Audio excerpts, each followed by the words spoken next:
कि एक नन्हा सा बालक अपनी मां से दूर रहकर कैसे सुखी रह सकता है। आप सत्य कह रही हैं भाभी। आज प्रजा के सामने मारुति का दुख छुपा नहीं रहा, किंतु श्राप निवारण के लिए जो उसने वचन दिया है सबको, उस पर मुझे भी आश्चर्य हुआ है। कोई बात तो है जो किसी को समझ में नहीं आ रही है। मारुति कोई साधारण बालक नहीं है। जिस बाली के सामने बड़े बड़े योद्धा आज तक खड़े नहीं हो सके, ये बाली भी मारुति के सामने असहाय हो गया था। कुछ तो रहस्य है जो हमें दिखाई नहीं दे रहा है। कुछ तो है मारुति के मन में। हे पिता पवन देव, प्रकट हो, मुझे दर्शन दें पिताजी।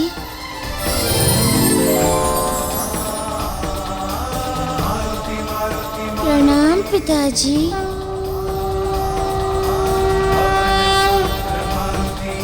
क्या हुआ मारुति? कैसे स्मरण किया हमें?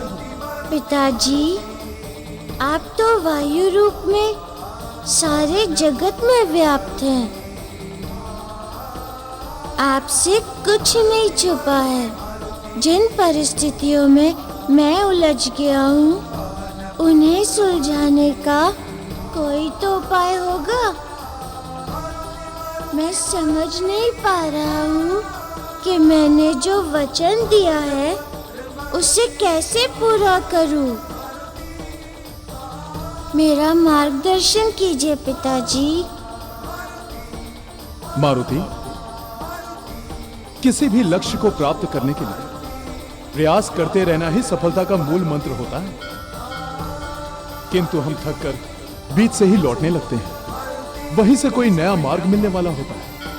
इसलिए सदैव प्रयास करते रहना चाहिए। समय आने पर लक्ष्य की प्राप्ति अवश्य होती है। किंतु वो समय कब आएगा पिताजी? पुत्र मारुति, समय सदैव परिवर्तित होता रहता है।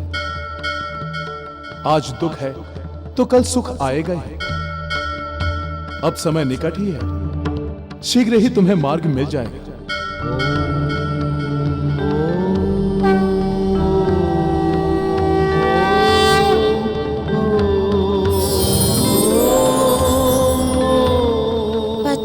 कब समय आएगा, तब तक तो माँ को न जाने कितना कष्ट सहना पड़ेगा। मारुति, महारानी जी, बात तो सुनिए महारानी जी। मारुति, मारुति मेरे लाल, कहाँ हो तुम? महारानी जी, महारानी जी। मारुति, मारुति, मारुति मेरे लाल, कहाँ हो तुम? मारुति, महारानी जी रुकिए। महारानी जी, महारानी जी रुकिए। महारानी जी, मारुति, महारानी जी, मारुति, मारुति, मारुति, रुक जाइए महारानी जी, ऐसा मत कीजिए। हट जाओ मेरे रास्ते से। तुम सबको मारुति की चिंता है ही नहीं। उसने कुछ खाया पिया है भी या नहीं? कितनी देर हो गई, वो कहीं दिखाई नहीं दे रहा है। बताओ, कहाँ है मारुति? वो महल में ही होंगे। आप भीतर चलिए महारानी। झूठ बोल रही हो तुम। वो महल के भीतर नहीं है। तुम सब मिलकर भी उसका ध्यान नहीं रख सकते। निकम्मी हो गई हो सबके सब। यदि वो नहीं मिला ना, तो मैं तुम सबको महल से निकलवा दूंगी। अब हट जाओ मेरे रास्ते से। मुझे मेरे मारुति से मिलना है। वो भूखा होगा। हटो। महारानी जी, मारुति, मारुति, मारुति बेटे, देखो मैं तुम्हारे लिए लड्डू लाई हूँ। देखो। महारानी जी, महारानी जी रुक जाइए। जया, क्या हुआ? महाराज, महारानी मारुति मारुति कह के वन में चली गई।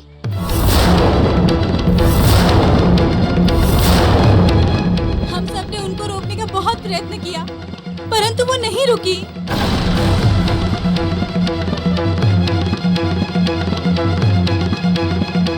अंजना विक्षिप्त सी हो गई है, कोई अनर्थ न कर बैठे।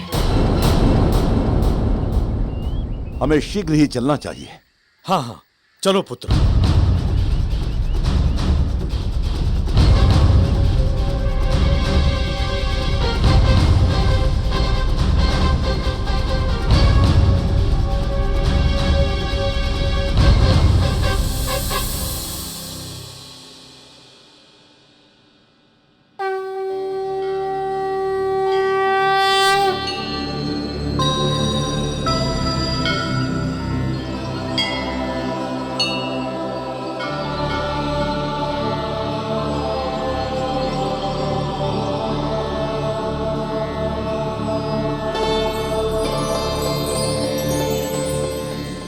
हे जगत के पालक, हे जगदीश्वर, ये सब क्या हो रहा है?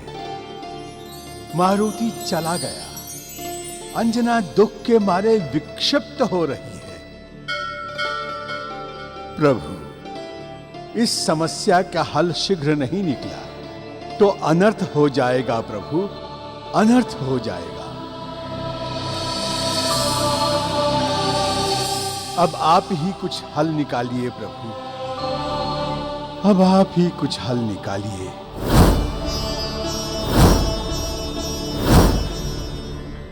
ब्रह्मपुत्र जामवंत,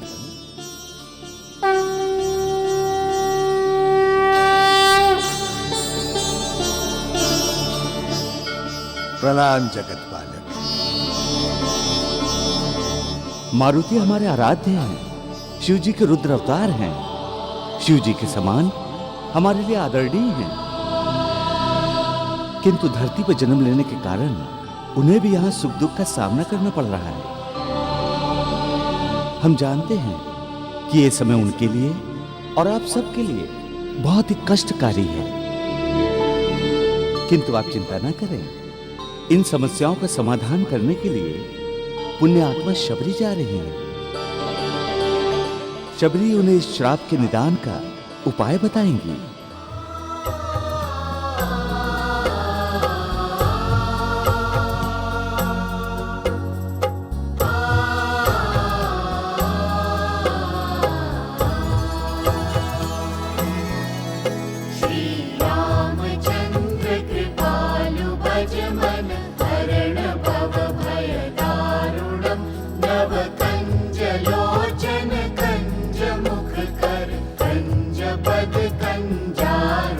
गुरुदेव के कहने पर मैं किष्किंधा जा तो रही हूँ, किंतु वहाँ जाकर मैं करूँगी क्या? मुझे तो कुछ ज्ञात ही नहीं है कि मारुति की समस्या कैसे दूर होगी। क्या मार्ग दिखाऊंगी मैं उन्हें?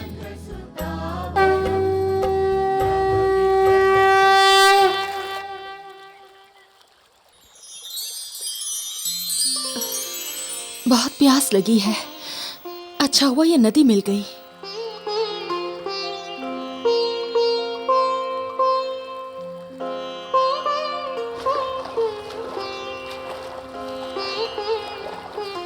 रुक जाओ, जल को जूठा मत करो।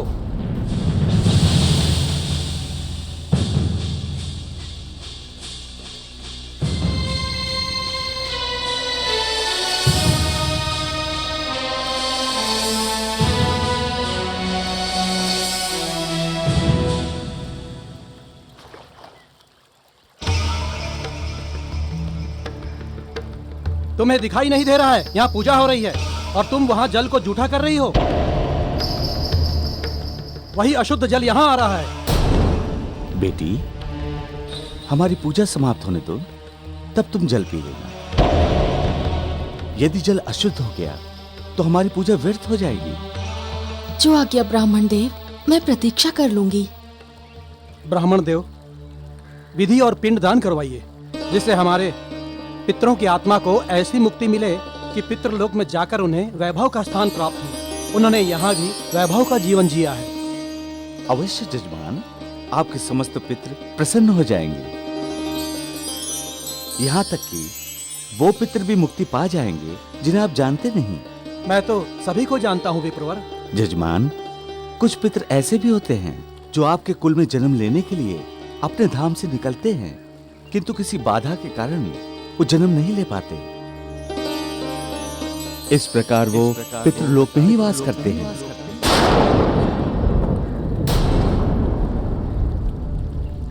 पिंडदान करते समय ऐसे अज्ञात पितरों के लिए भी पिंडदान करना चाहिए। लगता है ये ब्राह्मण देव मेरा मार्गदर्शन कर सकते हैं। ये तो आपने बहुत अच्छी बात बताई। मैं आपको और दक्षिणा दूंगा। बस सारा कार्य अच्छी तरह संपन्न करवाइए। आप निश्चिंत रहिए, मैं सारा कार्य विधि विधान से करूंगा।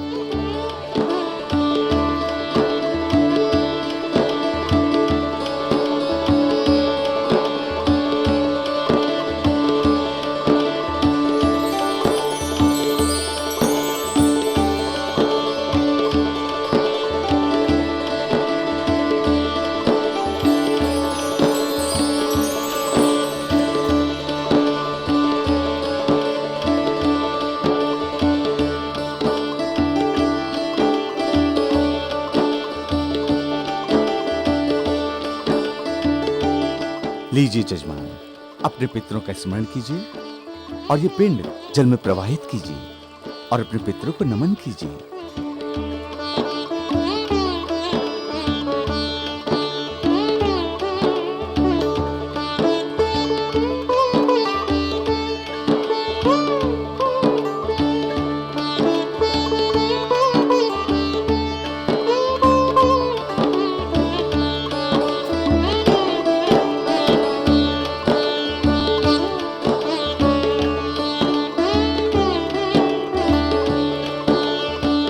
जजमान, पिंडदान की क्रिया संपन्न हुई। ठीक है ब्राह्मण देवता, आप अपना सामान समेटिए, हम दक्षिणा लेकर आते हैं। चलो मित्र।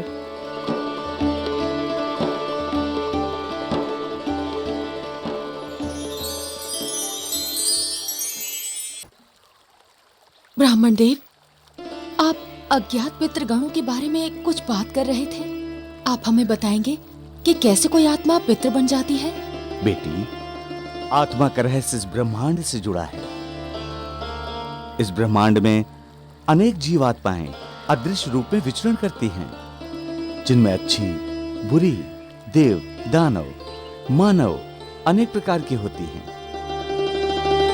और उन्हें मोक्ष तभी मिलता है जब वो धरती लोक में मानव योनि का आश्रय लेकर जन्म लेती हैं।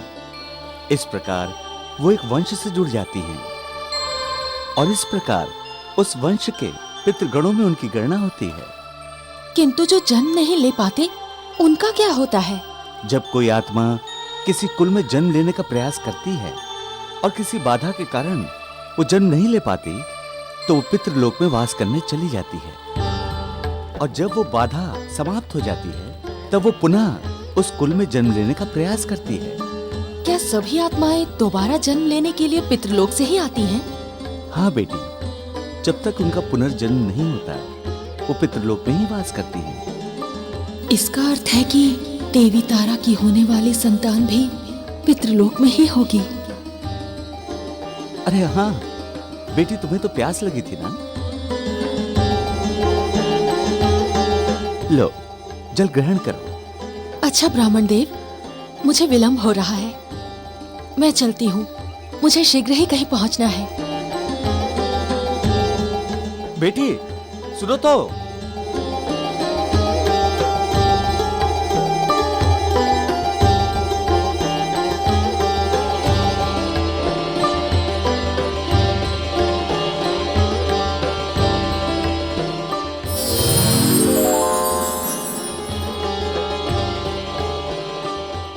शबरी,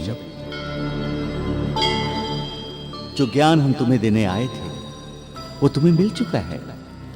अब तुम मारुति का मार्गदर्शन कर सकती हो। अंजना, अंजना, कहाँ तुम? पुत्र, मुझे लगता है कि हमें 2 टुकड़े में बट के पुत्री को ढूंढना चाहिए। सैनिकों, तुम लोग नदी के उस तरफ जाकर घने जंगलों में अंजना को ढूंढो। जैसे ही कुछ पता चले तो हमें सूचित करो। पुत्र, हमें उस तरफ चलकर अंजना को ढूंढना चाहिए। अंजना! अंजना!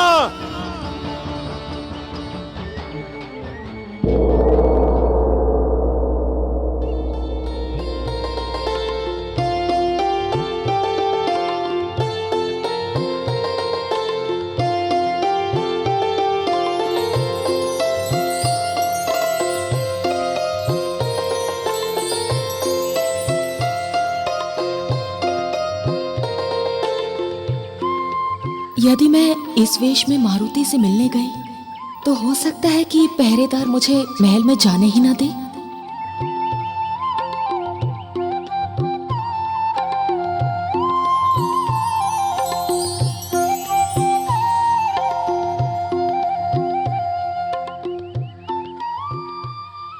अंजना! अंजना! मारुति, मेरे लाल, मैं जानती हूँ महल में कोई तुम्हारा ध्यान नहीं रखता, इसीलिए तुम हमसे रुष्ट होकर यहाँ बैठे हो ना।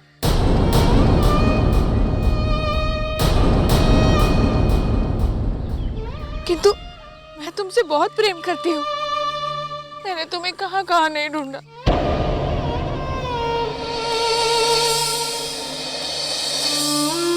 देखो, तुम्हें भूख लगी होगी ना, मैं तुम्हारे लिए लड्डू लाई हूँ, खाओगी? लो खाओ, खाओ। क्या हाल हो गया है अंजना का। हे प्रभु, अब और सहन नहीं होता। किन कर्मों का दंड दे रहे हो हमें। संकट की इस घड़ी में हमें धैर्य रखना ही होगा पुत्र। ये तो स्पष्ट दिखाई दे रहा है कि अंजना की मानसिक स्थिति निरंतर गिरती जा रही है, इसलिए आपको ही हिम्मत रखकर उसे संभालना होगा।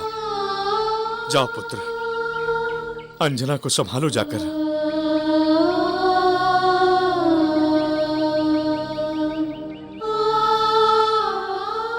क्या कर रही हो अंजना? ये हमारा मारुति नहीं है। देखिए ना स्वामी, हमारे मारुति की चिंता किसी को नहीं है, इसीलिए वो हमसे रुष्ट होकर यहाँ बैठा है। मैं इसे कब से कह रही हूँ वापस चलो, किंतु ये मेरी बात ही नहीं मानता। बस पुत्री बस, अब घर भी चलो। मैं तुम्हें विश्वास दिलाता हूँ कि हम मारुति को महल में ही बुला लेंगे। ये जिसके समक्ष तुम बैठी हो, ये मारुति नहीं है पुत्री। आओ घर चलो, आओ। आप झूठ बोल रहे हैं। ये आपको मारुति दिखाई नहीं देता? ये मारुति तो है। ये बस हमसे रोस्ट हो गया है, इसीलिए यहाँ पर बैठा है। अंजना क्या कर रही हो? अंजना, मारुति यहाँ नहीं है, वो किष्किंधा में है। चलो यहाँ से। अब मैं तुम्हारी एक नहीं सुनूंगा। चलो यहाँ से। चलो।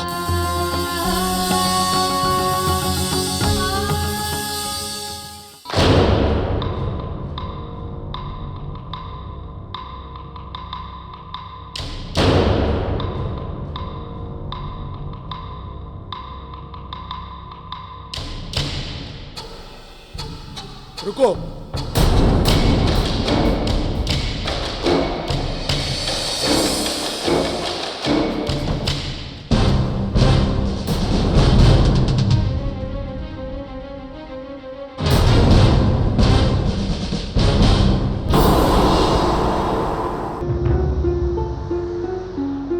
तुम्हें सुनाई नहीं देता क्या? तुम भीतर नहीं जा सकती। कैसे नहीं जा सकती? मैं इतने प्रेम से ये फल लेकर आई हूँ और तुम मुझे रोक रहे हो। सैनिक,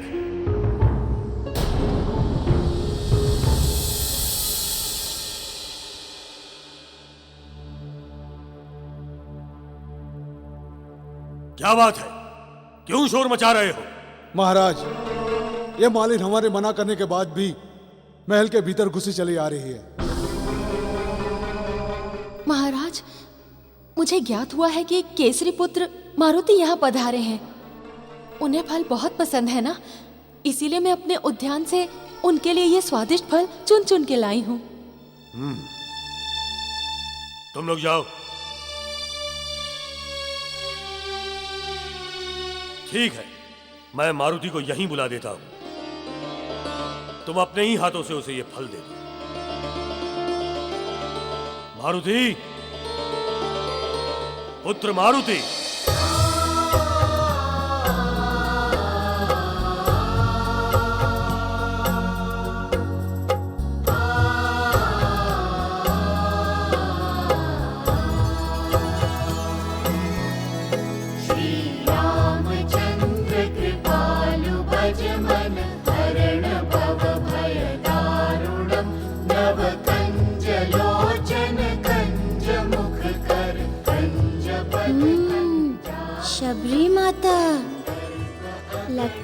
ऋषि मतंग ने मेरी दुविधा दूर करने के लिए ही परम श्री राम भक्त माता शबरी को भेजा है।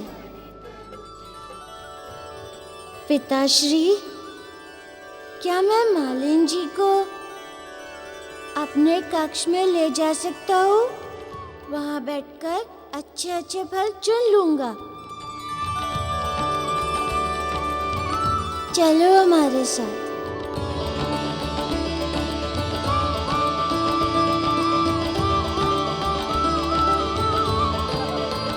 जब से यहाँ मारुति आया है, आज पहली बार उसके चेहरे पर इतनी प्रसन्नता देखी है मैंने।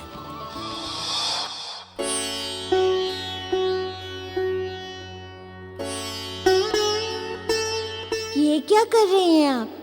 मारुति, गुरुदेव मतंग ऋषि बता रहे थे कि आप मेरे इष्ट प्रभु श्री राम के प्रिय हैं, अतः आप भी मेरे लिए उन्हीं के समान पूजनीय हैं। मैंने आपको माता कहा है, आपसे चरण कैसे छुआ सकता हूँ?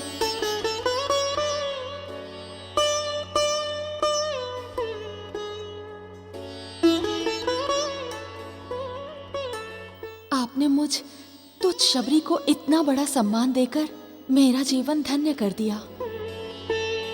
मारुति, मुझे गुरुदेव मतंग ने यहाँ आपकी समस्या के समाधान के लिए ही भेजा है। मुझे भी कुछ ऐसा ही आभास हुआ था माता। बताइए, मैं ये श्राप को कैसे दूर कर सकता हूँ? इसके लिए एक ही उपाय है।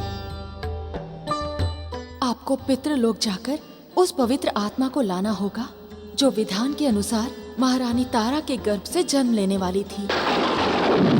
आपको पितृलोक जाकर उस पवित्र आत्मा को लाना होगा जो विधान के अनुसार महारानी तारा के गर्भ से जन्म लेने वाली थी, किंतु श्राप की बाधा आ जाने के कारण पितृलोक लौट गई थी। अच्छा, विष्णु देव जगत पालक है।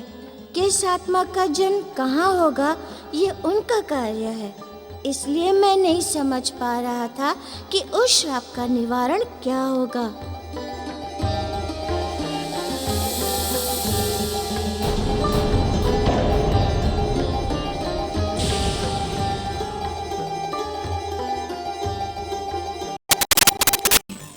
अच्छा महाराज, मुझे आज्ञा दीजिए, मैं कल फिर फल लेकर आ जाऊंगी।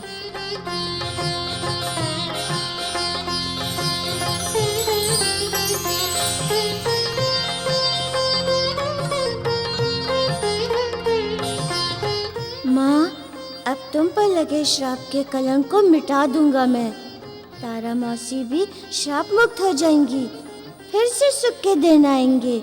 माँ, हम फिर साथ होंगे।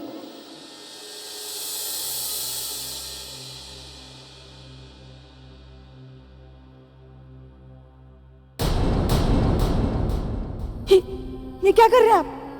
छोड़िए मुझे। अंजना, छोड़िए। क्या? मुझे कुछ नहीं हुआ है, मुझे छोड़िए। आप सबको तो मारुति की चिंता होनी चाहिए। वो वहाँ वन में अकेला बैठा है, मुझसे रूठकर मुझे जाने दीजिए। छोड़िए मुझे।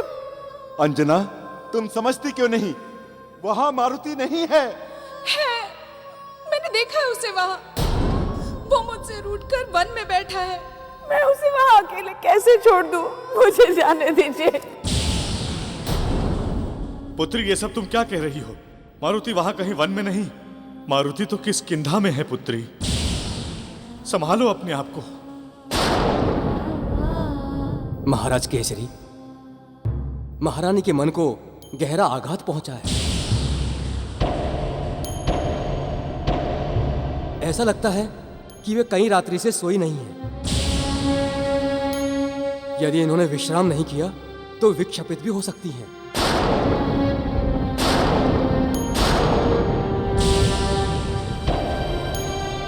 ऐसा मत कहिए राजवैद्य जी, कुछ तो करिए।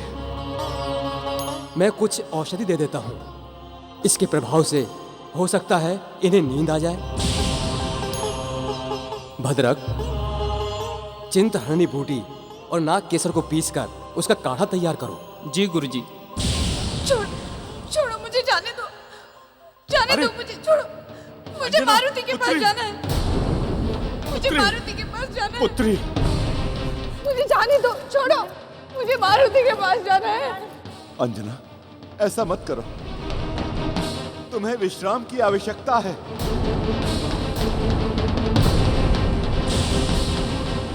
मारुति की तो किसी को चिंता ही नहीं है। तुम सब शत्रु हो मेरे। छोड़ो मुझे, मुझे जाने दो अपने मारुति के पास। छोड़ो मुझे, जाने दो। लीजिए गुरुजी।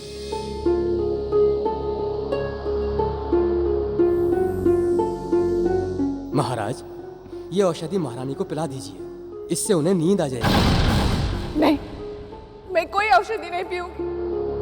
मुझे कुछ नहीं हुआ है। मुझे जाने दीजिए अपने मारुति के पास। छोड़ो मुझे। नहीं, मैं नहीं पीऊंगी। अंजना, ये औषधि पी लो। नहीं, मैं नहीं पीऊंगी। मैं नहीं पीऊंगी। मेरी बात सुनो अंजना। मुझे कुछ नहीं हुआ है, मैं नहीं पीऊंगी। Anjana, P low Anjana. नहीं, नहीं पीऊंगी। पिताश्री, ये क्या बचपना है पुत्री? नहीं, औषधि पी लो पुत्री। Anjana, P low Anjana. औषधि पी लो। P low. औषधि पी लो अंजना।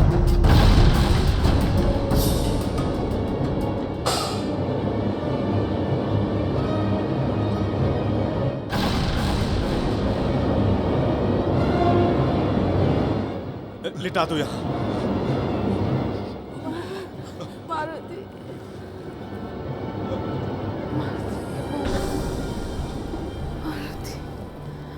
मारुति। राजवैद्य जी, क्या हुआ है हमारी अंजना को? महाराज, मारुति के चले जाने से महारानी को सदमा बैठ गया है, और यदि इनकी यही हालत रही तो ये अपना मानसिक संतुलन खो देंगी।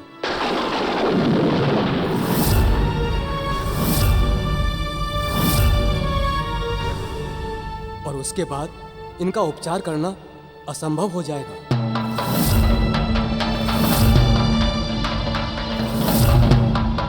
महारानी जितना ही विश्राम करेंगी उतना अच्छा होगा इनके लिए।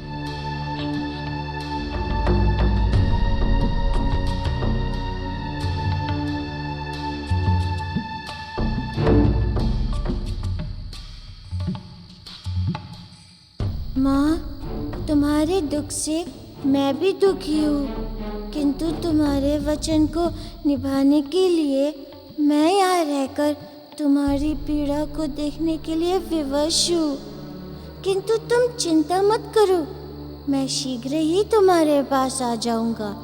बस पितृलोक हो आओ।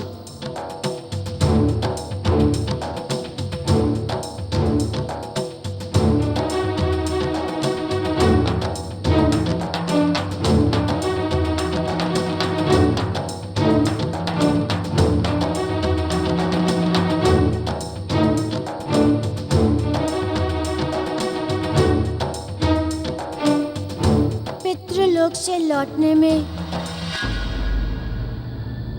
ना जाने कितना समय लगेगा। यदि यहाँ तारा मौसी या बाली काका जाग गए और उन्होंने मुझे ढूंढा तो ना जाने क्या हंगामा खड़ा हो जाएगा। इसका समाधान भी सोचना पड़ेगा।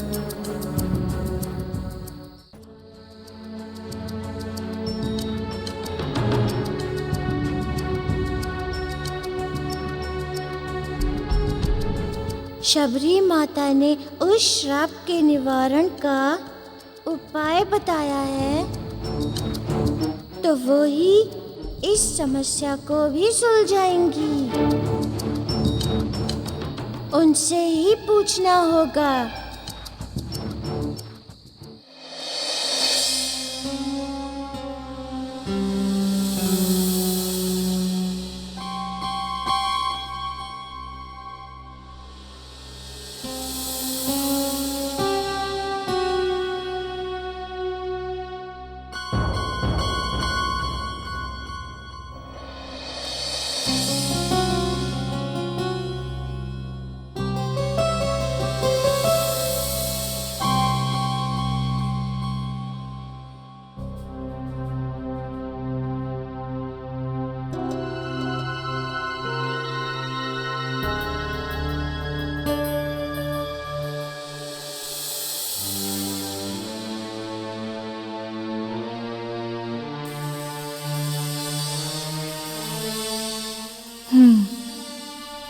ये तो सो रहे हैं। वहां मारुति वन में न जाने किस हाल में होगा।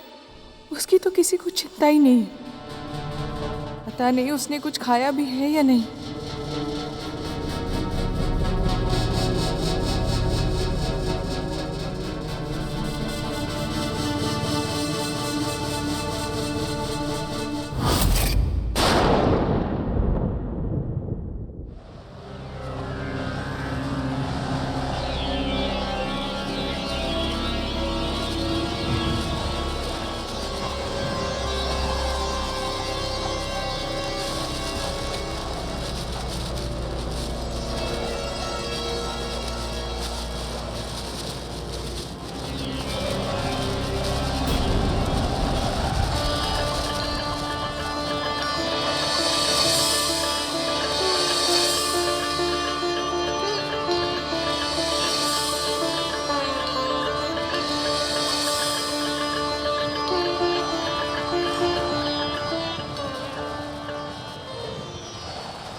मारुति, देखो मैं आ गई तुम्हारे पास।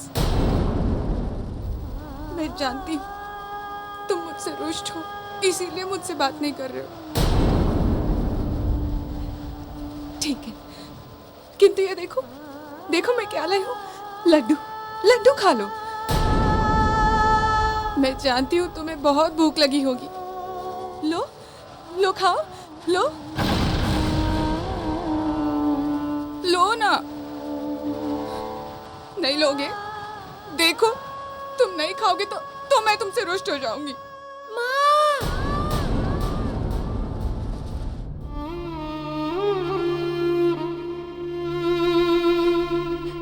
मुझसे मत रूठना माँ। तुम इतने प्रेम से मेरे लिए लड्डू लाई हो। मैं अवश्य खाऊंगा।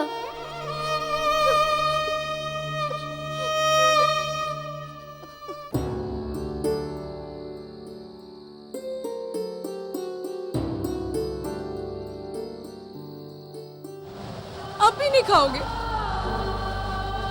देखो, यदि मैं रुष्ट हो गई ना तो तुम रोगे तब भी मैं नहीं मानूंगी। हाँ, लो, लो ना।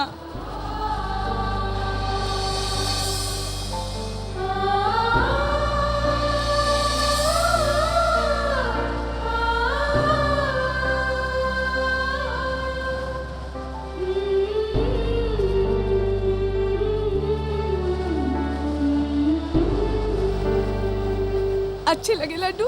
हाँ, अब मुझे शांति मिली। मैं समझ गई, तुम मुझसे रुष्ट नहीं हो। वो तो तुम बाकी सबसे रुष्ट हो, मुझसे नहीं हो। किंतु तुम चिंता मत करो, मैं कल फिर आऊंगी तुम्हारे लिए और ढेर सारे लड्डू ले आऊंगी। हाँ, किंतु मेरे लाल, मुझे अब जाना होगा,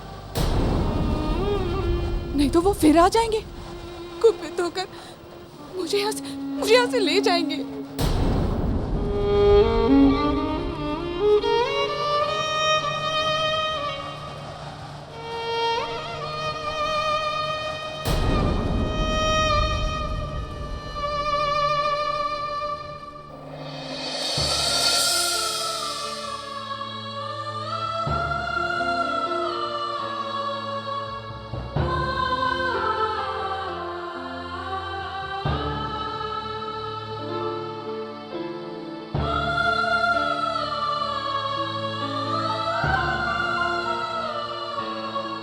मुझे क्षमा कर दो माँ, मुझे क्षमा कर दो। तुम्हारे और सबके दुख का कारण मैं हूँ। मेरा जन्म होने ही वाला था, इसीलिए ये सब हुआ। मैं ही दोषी हूँ तुम्हारा, किंतु अब शीघ्र ही उस श्राप का मोचन करके मैं तुम्हारे पास आ जाऊंगा।